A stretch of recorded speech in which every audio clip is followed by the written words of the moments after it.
Welcome to session 11 of the Simple course. In the first part of the session today, we present the last of the distress tolerance skills, the physiological skills. The acronym TIP helps us remember these four skills: T for temperature, I for intense exercise, P for progressive muscular relaxation, and another P for paced breathing. In the second part of the session today, we'll introduce the third simple tool, chain analysis. To watch the introductory video entitled Can People Change? Please pause this video now and go to the website. It's simple2021.com and open session 11. Next are our usual reminders directed primarily at people doing the course in a group. Please take a few moments to read these on your own.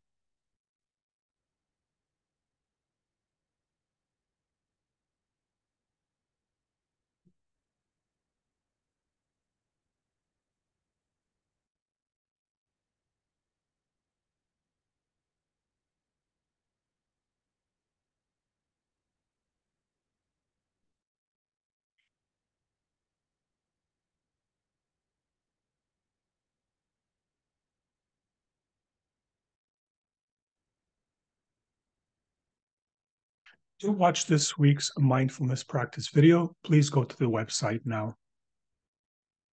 For people doing the YouTube course as part of a group, you can now pause for questions, comments, or feedback. Let's now briefly review what we will do today. In the first part of the session, we will review the skills training workbook, pages 69 to 90. In the second part, we will introduce the third tool, chain analysis. We will take a break at the midway point and then have some time for discussion. Time permitting, we'll review and practice tools and strategies that we have already discussed. Please rate your homework now. We will now review the skills training workbook, pages 69 to 90, the stress tolerance skills, part 5. Today is the last distress tolerance skills session. We'll be discussing physiological distress tolerance skills. They are also known as the TIP skills. TIP being the acronym for temperature, intense exercise, progressive muscular relaxation, and paced breathing. In the next skill session, we'll start reviewing the mindfulness skills. Take a moment to review all the acronyms we use to help us remember the distress tolerance skills.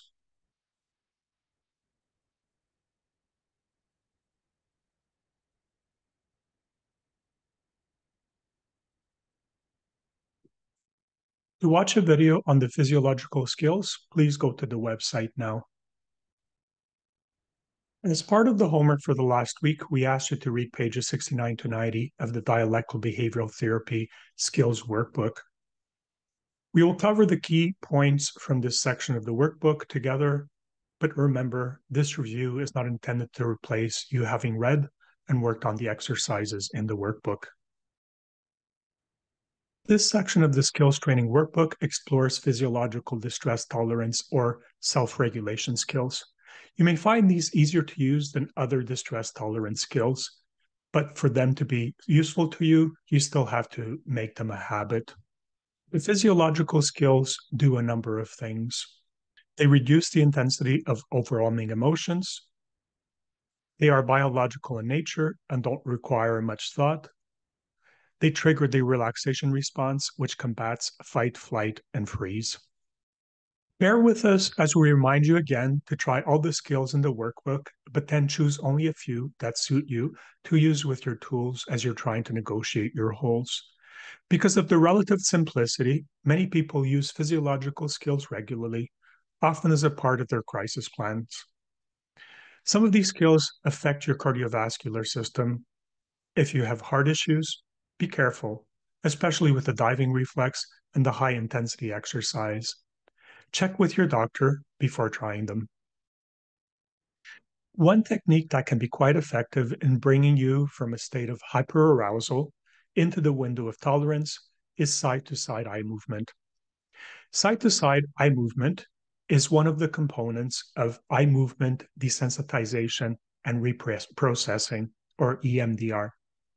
EMDR can be a very effective therapeutic modality, especially in the treatment of people with post-traumatic stress disorder. You can try this basic EMDR technique on your own without the help of a therapist. Side-to-side eye movement, like the emotional freedom techniques tapping, which we featured in today's mindfulness practice, is quite simple and can be very effective in helping you self-regulate. Try it and see how it works for you. Follow the instructions. If you use it to try to deal with a disturbing memory, use one that is only mildly disturbing. Emotional freedom techniques tapping is another of the many skills that is not presented in the skills training workbook that can be very helpful. If you know of other distress tolerance skills that are not listed in the workbook, let us know, and don't hesitate to add them to your DBT diary card and use them. When aquatic mammals such as whales, dolphins, and seals dive underwater, their autonomic diving response is activated. In the diving response, the parasympathetic branch of the autonomic nervous system, the brakes, are activated and can bring you down from the hyperactivation of fight or flight and into calm. We're not suggesting that you dive into a lake of freezing water. You can stimulate the diving response by immersing your face in cold water. This will activate your diving response and your parasympathetic system. Be careful with this skill if you have cardiovascular issues. My first clinical rotation as a medical student was in pediatrics. I was 22 years old at the time and was much more emotionally dysregulated than I am now. I remember my first night alone on call. I was expected to admit a dehydrated baby to the hospital ward and set up the appropriate rehydration schedule. But first, I had to talk to their parents and get a history. Prior to doing any of this, I had a full-blown panic attack. Not knowing this was a skill, I intuitively decided in the middle of the night to start running up and down the stairs of the hospital until I had worked up a sweat. Fortunately, there weren't too many people around to see me do this. I found doing this was quite calming, and I was able to do my admission. I started using this technique regularly. Since then, I've often heard from people how calming high-intensity exercise can be. High-intensity exercise, for those who have a healthy cardiovascular system, can be powerfully calming. There is plenty of research that has demonstrated that exercise is an effective treatment for mild to moderate depression, anxiety, panic attacks, and PTSD. This is largely due to the increase in brain chemicals following exercise. Despite the research, many people don't regularly engage in exercise and find it difficult and time-consuming. High-intensity exercise, where you fluctuate between high and low-intensity intervals for a short period of time, has been shown to have equal benefits to exercising for longer periods of time. When we are anxious, our breathing tends to become irregular, fast, and shallow. Becoming aware of your breath and breathing slowly and deeply, especially when your exhalation is longer than your inhalation, is a powerful but often overlooked calming strategy. This will, of course, only work if you make it a habit. This is one of the easiest and most effective self-soothing techniques. Use it with your crisis plan. The goal is to regulate the rate at which you breathe to help you relax. Your breathing rate directly influences your heart rate and nervous system. The inhale causes your heart rate to speed up, and the exhale causes our heart rate to slow down. This is where people make mistakes when using this technique. The trick is to exhale more slowly than you inhale, with the goal being to get 6 breaths per minute. In progressive muscle relaxation, you systematically go through different regions of your body, alternating contracting muscles with relaxing them and feeling that region. This is something you can do in many different situations. Even a minute or two of doing this can greatly help. In the workbook, as part of progressive muscle relaxation, 3 types or intensities of tensing are described. If this makes sense to you, use it. Most people have difficulty distinguishing between the 3. I tend not to worry too much about the intensity of the tensing. There are many progressive muscle relaxation videos on YouTube. Try them. This brings us to the end of the distress tolerance skills section. Review the whole distress tolerance module.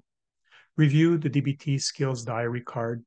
Make sure you have selected from 6 to 8 skills from all the ones we've covered in this module, and try to use those in your day-to-day life by inserting them into your tools, such as the crisis plan. You might find that you use some a lot more than others. If there's 1 or 2 you don't use, consider replacing them by some other distress tolerance skills from the diary card. In 2 weeks, we will start talking about a subject you have already heard a lot about: mindfulness. To watch a video on progressive muscle relaxation, please go to the website now.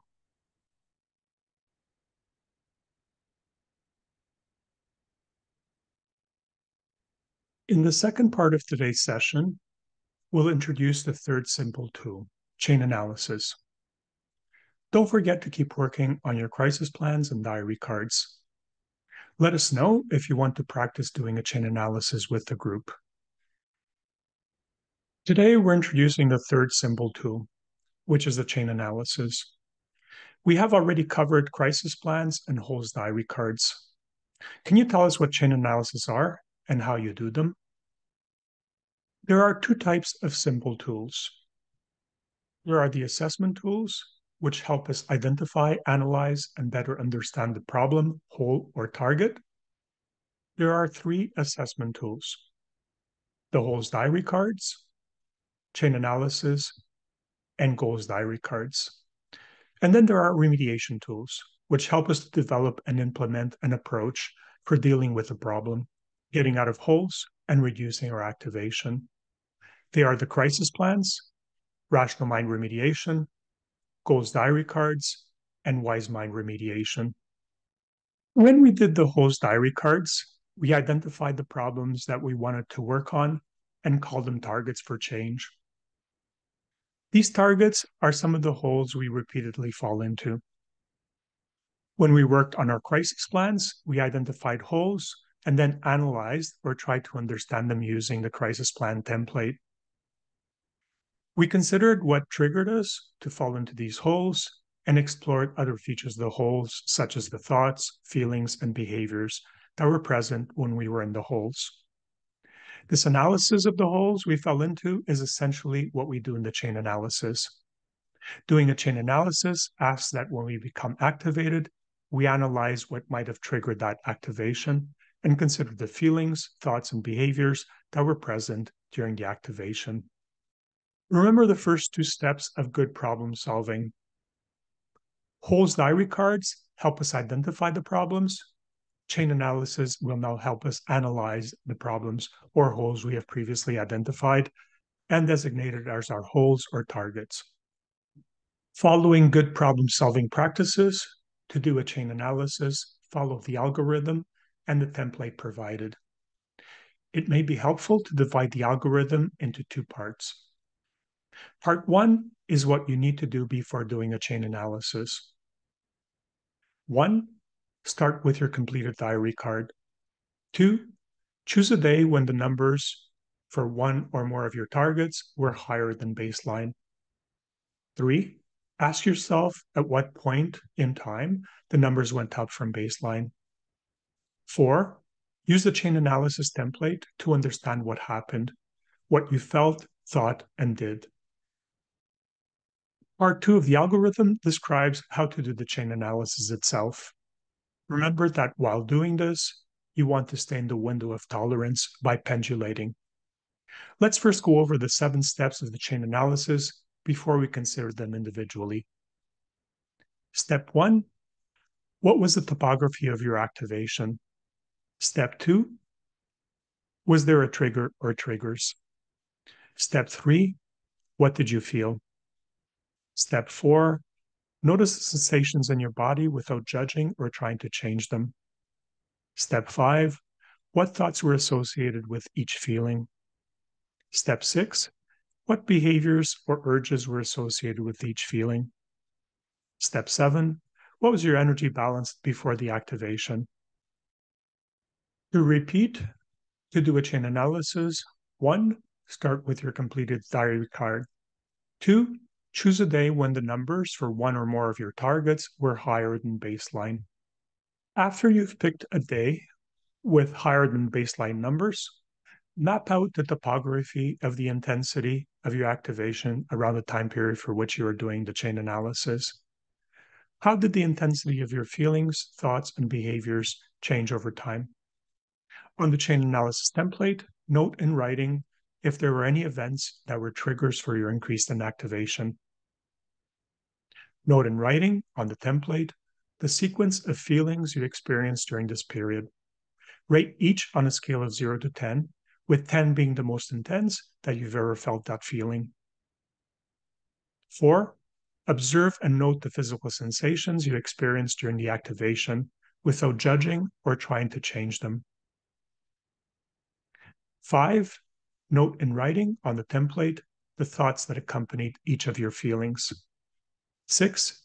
Note what you did or wanted to do but stopped yourself from doing during the period of activation. 7. Note on a 0 to 10 scale what your energy balance, reserves, or stores, how full your gas tank, and crisis risk were prior to the time for which you are doing the chain analysis. This is the chain analysis template.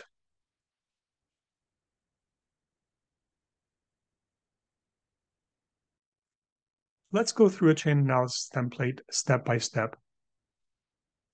How to do a chain analysis, step 1. 1. Create a topographical profile of the intensity of your activation around the time period for which you are doing a chain analysis. You may remember that we discussed topography when we introduced diary card targets. We used the metaphor of stairs in place of crisis plans holes and talked about how the intensity of your targets varies over the period of activation, or you go up and down the metaphoric intensity of feelings, thoughts, or behavior stairs. When doing the chain analysis, you start by considering the topography of your activation, or the intensity of your feelings, thoughts, or behaviors during the time of the activation. This is an example of what someone's activation might look like between 8 a.m. and 12 p.m. Step 1 of the chain analysis asks, what was the topography of your activation? How to do a chain analysis, step 2. On the chain analysis template, note if there were any events that may have contributed to or triggered your increase in activation. If you need some prompting as to what events may have triggered your activation, consider item 2 on the crisis plan template.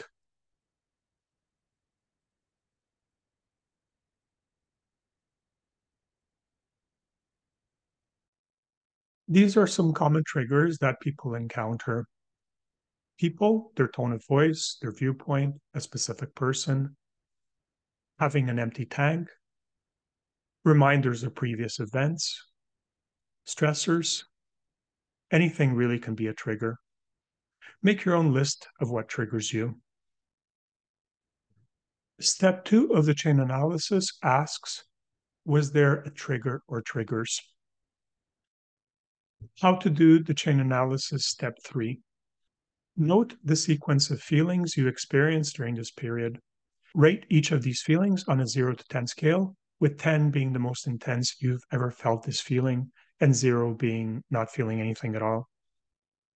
The wheel of feelings can be handy in helping you identify the feelings you experienced. Step 3 of the chain analysis asks, what did you feel? How to do the chain analysis, step 4. Notice the physical sensations that accompany your activation. Just observe them. Don't judge or try to change them. This is a list of common somatic or body sensations. It can help you identify your physical sensations.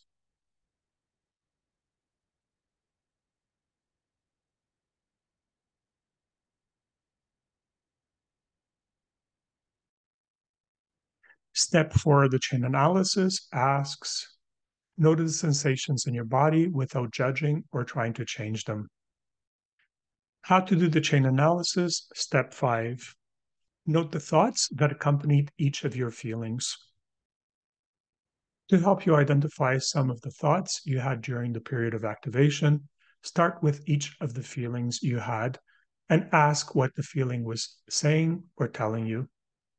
Repeat this for each of the feelings. You may find that you can't come up with a thought for some of your feelings. That's okay. The list of automatic negative thoughts and thinking errors may be helpful here. Step 5 of the chain analysis asks, what thoughts were associated with each of your feelings? How to do the chain analysis. Step 6. Note what you did or wanted to do but stopped yourself from doing during this time period.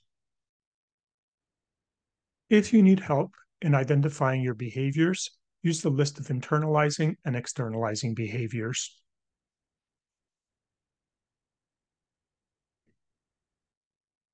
Step 6 of the chain analysis asks, what behaviors or urges were associated with each feeling? How to do the chain analysis. Step 7. Note on a 0 to 10 scale what your energy balance, reserves, or stores, how full your gas tank was, and your crisis risk prior to the time for which you're doing the chain analysis.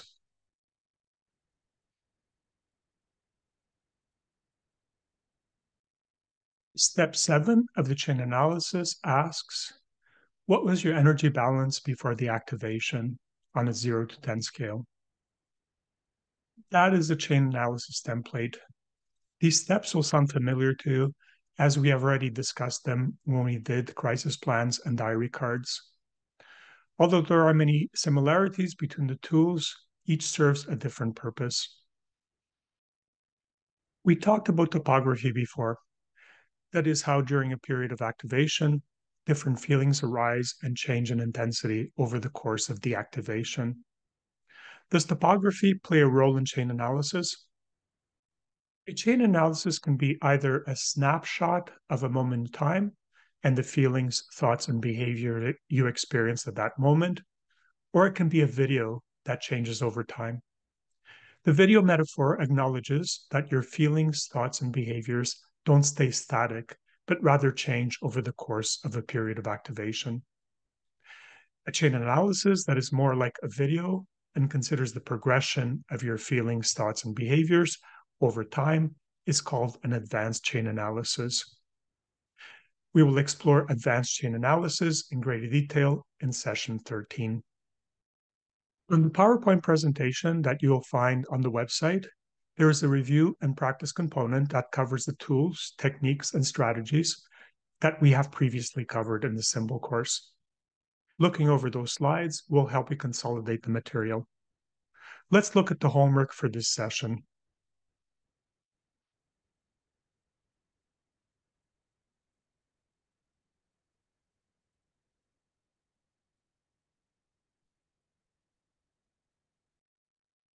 Thank you for spending this time with me, and see you next session.